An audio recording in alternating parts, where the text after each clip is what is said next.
look at it. The way we envision to run it is that Emily will give us a quick introduction around nature-based solutions and green-gray on a sort of bigger scale, and then I'll provide you a summary of the call for proposal.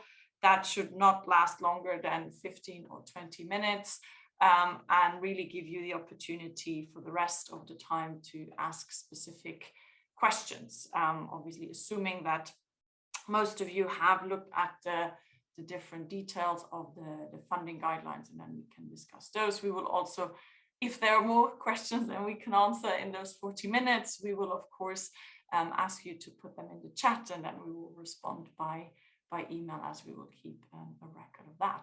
But without further ado, Emily, I'm going to hand over to you, and you can give us a quick insight into NbS and Green-Gray. Perfect.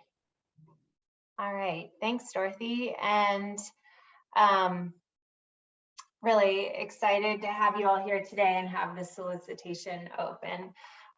So as most of you all know, we live in an era where collaboration is essential, and we're incredibly grateful to our partners at IUCN and the BNCFF, the Blue Natural Capital Financing Facility, the Friends of Ecosystem-Based Adaptation, and the government of the Grand Duchy of Luxembourg for this particular opportunity. My name is Emily Corwin. I'm a water resources engineer and the director of nature-based engineering solutions at Conservation International. And throughout my over 20-year career as a design engineer and a water resources planner, I've always worked on projects that combine the restoration and conservation of ecosystems, typically with conventional engineering approaches. And these types of solutions are more important now than ever before because we live in an era of ever-increasing weather and climate disasters. By 2050, nearly 20% of the world's population will be at risk of floods. Also by 2050, up to 5.7 billion people will live in water-scarce areas. Simultaneously, nature is declining at unprecedented rates and species extinctions continue to accelerate. And this threatens the functioning of ecosystems that human livelihoods, economies, food security, and much more depend upon. As the pressure to adapt increases, infrastructure costs are expected to equal 80% of total climate change adaptation spending globally. And that's estimated at 150 to 450 billion US dollars per year in 2050.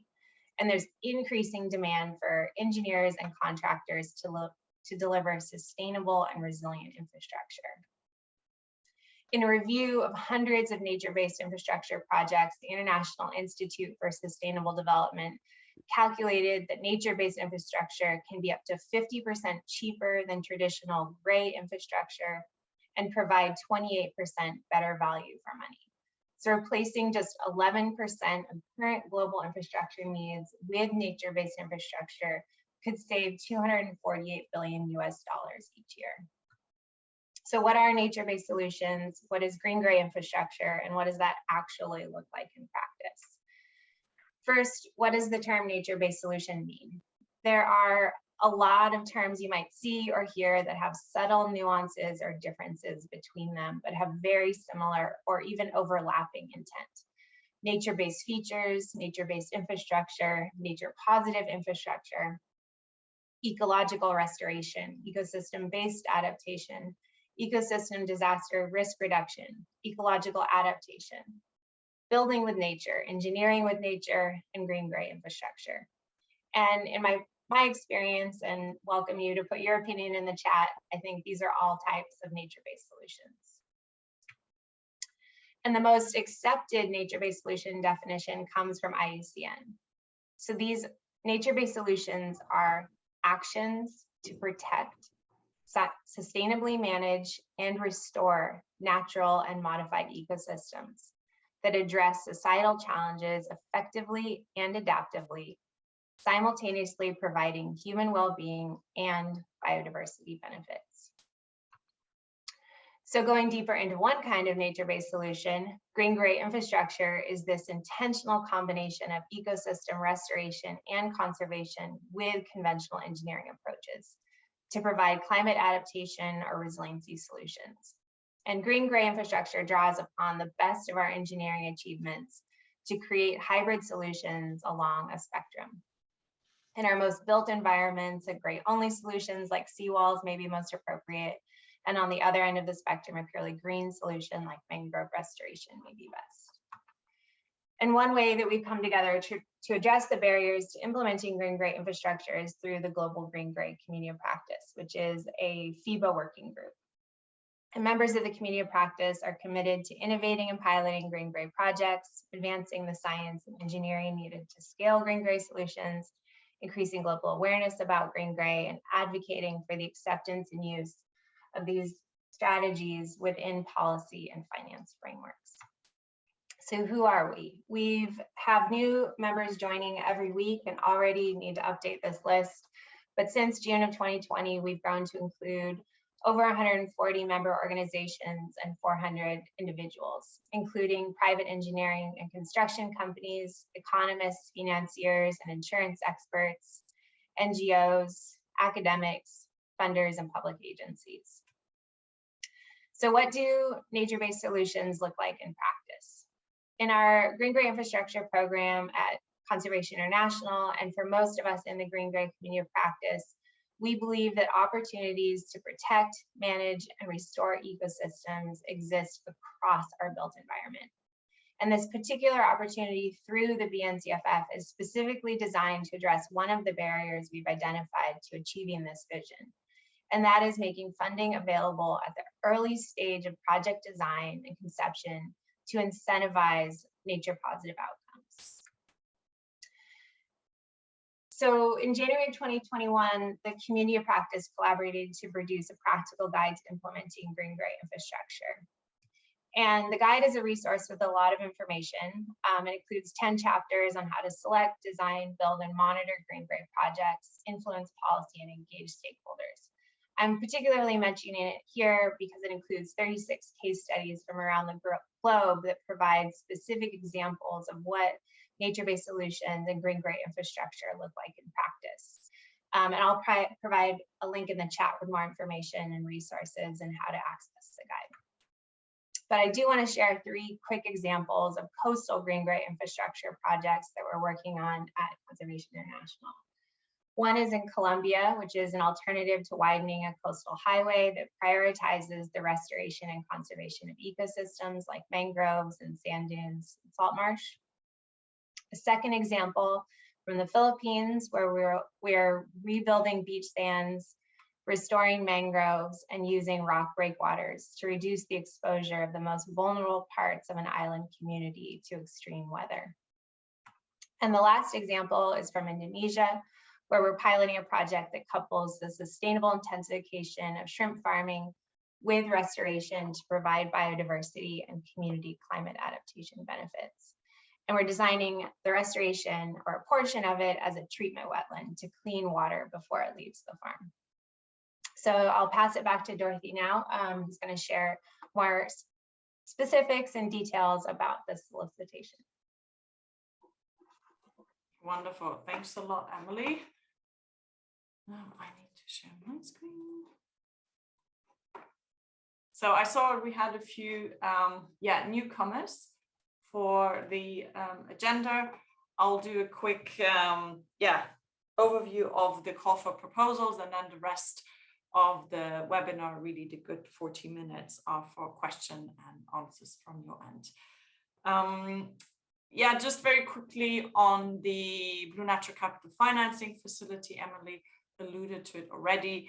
We're really trying to look for this innovative project in various thematical areas that we can help with additional seed funding or development support along the project development cycle to really come into sort of the broader investment space, whether that is an impact investor only or some sort of blended finance opportunities, or also looking at other actors coming in like multilaterals, of course, government support in many of those infrastructure projects as well.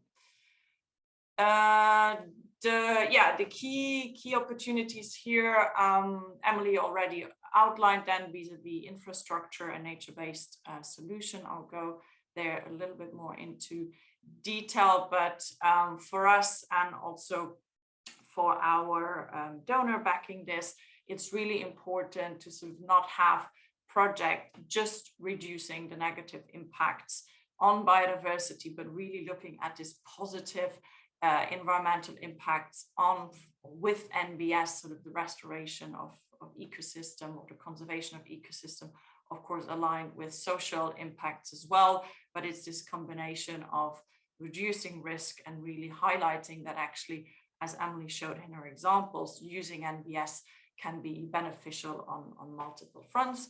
We released the funding guidelines and the call for proposal in early May, and now the 3rd of July is the deadline for the applications.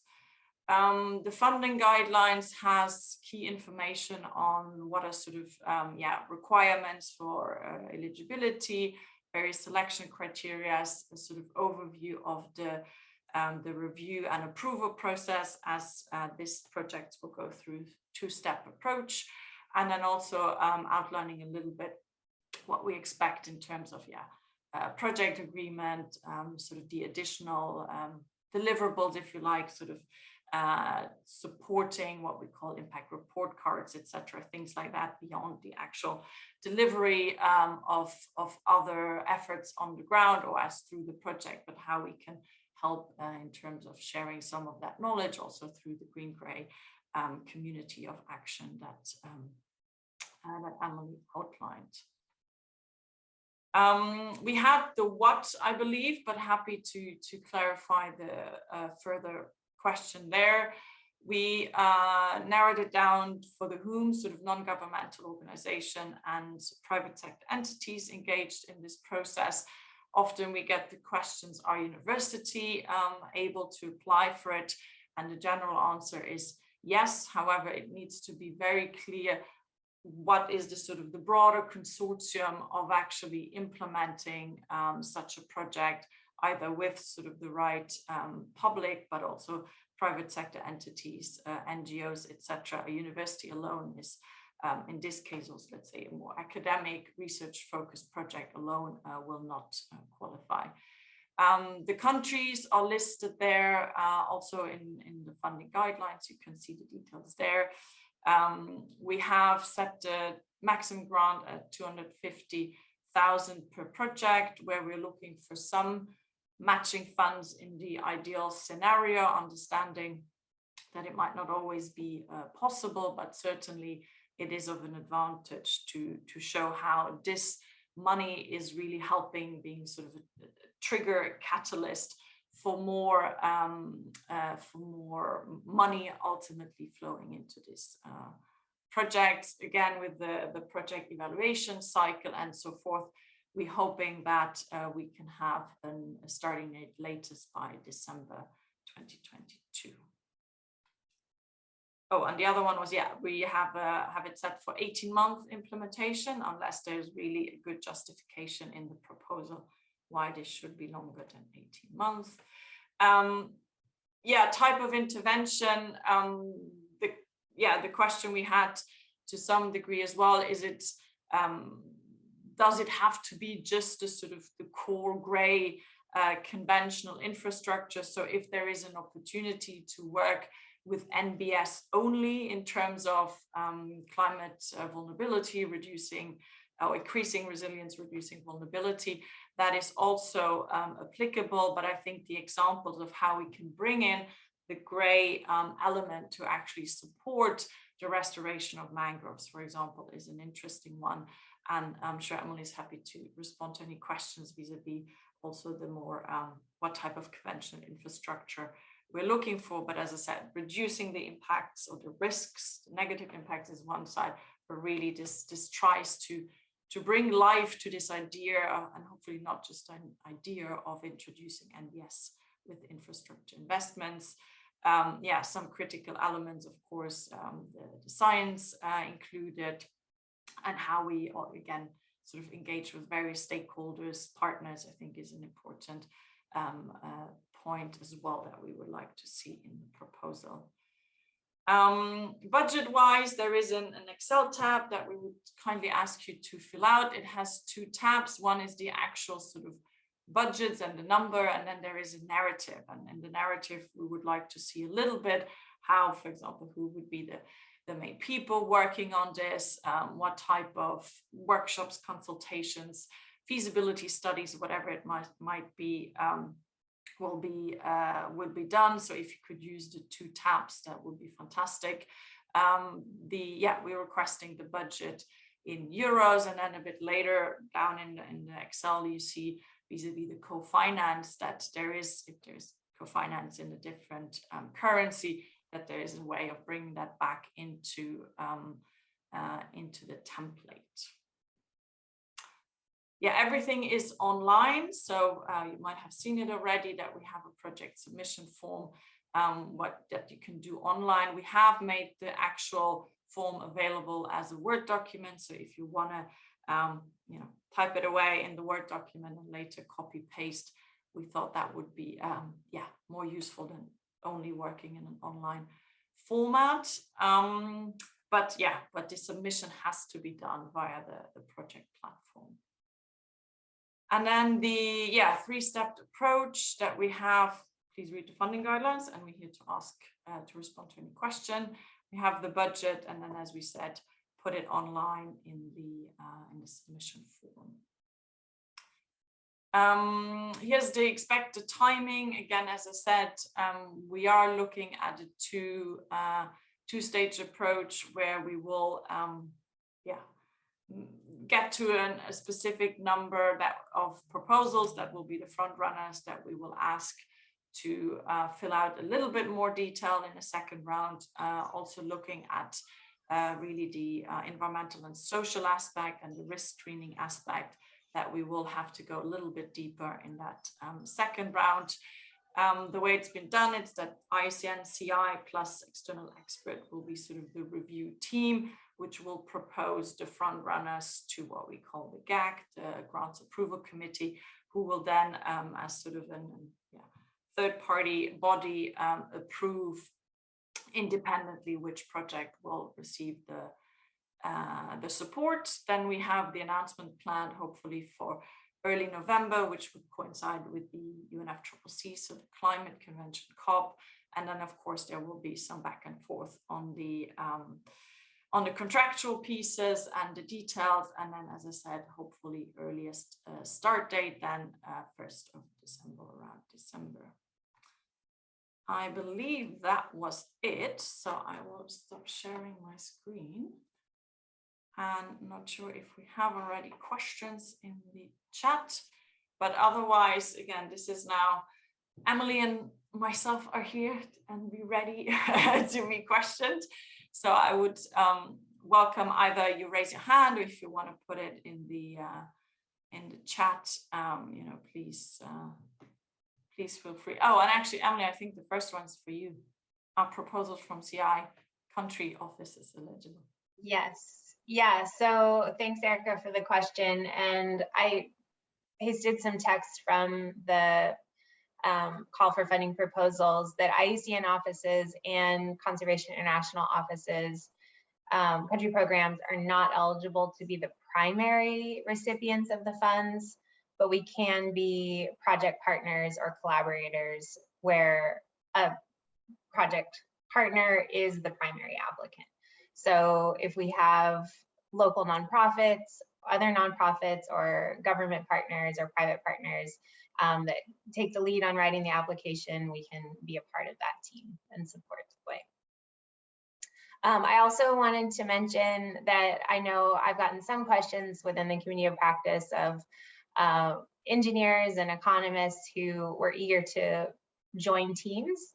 And so welcome to use the chat during the next half hour or so, however long we're here, to put information if you are looking for a team, your contact information, what you might be interested in or looking for, or similarly, if you are working on a project and you have a particular type of expertise that maybe you see missing from your team or you want to bring on, welcome to put that in the chat also and connect afterwards or privately.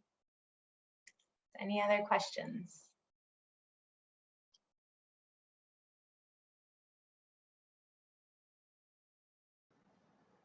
Hi, sorry. Hi, Dorothy. Thanks for the presentation. Is it necessary that we already have a government or local authority partnership at this stage, or is it okay if we're still working on that? Well, I think, yeah, the more advanced the stakeholder engagements, they're called that way, and particular the government engagement is, I think that is beneficial, of course. But I think just put it to the extent where the collaboration exists. I mean, there, if there is expectation to, of course, grow that would be lovely to know. I think specifically with the location, the legal setup of where the projects are supposed to happen are extremely important. And in many cases, that is sort of public land or whatever of course, could also be in private property. So I think, putting that into perspective of the legal land tenure issues, I think is extremely important to have that clarified. Sure, thank you. Great. Yeah, I just want to emphasize that if a project is located on public land, that some level of commitment or letter of support from the manager of that land would be looked upon very favorably. Yep, understood. Yeah. Julian, sorry.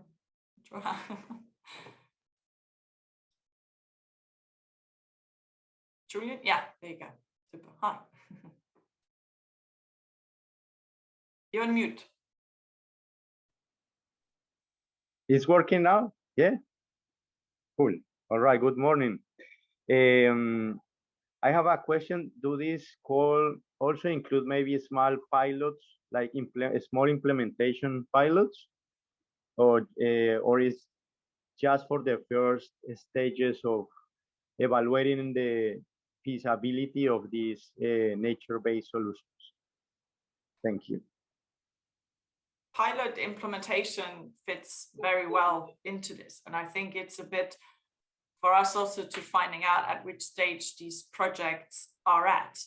And the experience that I got through a few other projects is indeed from the more gray and engineering point of view. There is a big interest to add the NbS component, but it's not really sure how, or that is the sort of the extra cost that maybe an investor or sort of whatever the financial setup will be for the project is not really keen to absorb. So that's also an opportunity for accessing the BNCFF funds to sort of evaluate what NbS or what the green part could look like in these coastal areas. But yes, if there is an earlier stage sort of implementation part, that is also very welcome.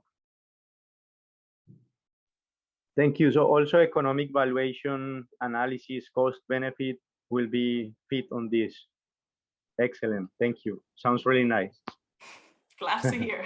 Please submit a project.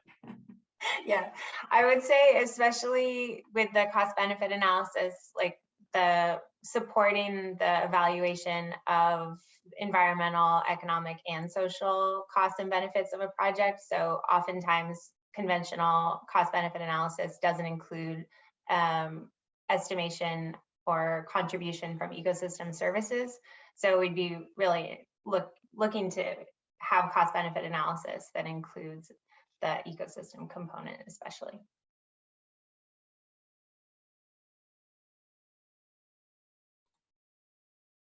Great. Do we have perfect? Thank you. Thank you for the clarifying. Yes, thank you. Great. Do we have any other specific questions? I mean, you're always happy to email us, of course, separately, but again, this is now an opportunity to review a little bit. Yeah, Anjana, you have another question? Yeah, sorry, just one more question. Is there any constraint on the kind of private partners that we can have? So you said, like, I read through the funding guidelines, and it said that you prefer someone, a company that has already experience in that region. So are there any constraints on the kind of private entities? Because there's a list of companies that the Duchy of Luxembourg is not willing to, kind of industries that they're not willing to spend on? Thank you for that question. I think the importance is also to show the team composition, you know, sort of like in your endeavor that you have for these funds, you know, and that's the interesting but also the challenging part of these projects, that you have the economists, you know, the engineers, the NbS, the ecologists, and then sort of the, you know, public and or private entities engaged in this. So I think that really, you know, I think it's the package deal that that we will evaluate and assess in terms of composition and expertise that we can help support push through this project. My sense is that, but again, I could be corrected, that a lot of the much bigger private sector players might not necessarily need this money to support the project, but there is sort of nothing on these specific sort of lists to say no, you know, this is not a possible partner, but the intention is really also to really fill a gap and a hole in this idea around green-gray infrastructure, to help move forward that agenda, not just on paper and the approaches and the theory, but really get into the weeds of projects on the ground, because that's what everyone wants to see. So yeah, very, very open and curious to see what you guys from on the ground are able to provide. So thank you so much, Dorothy.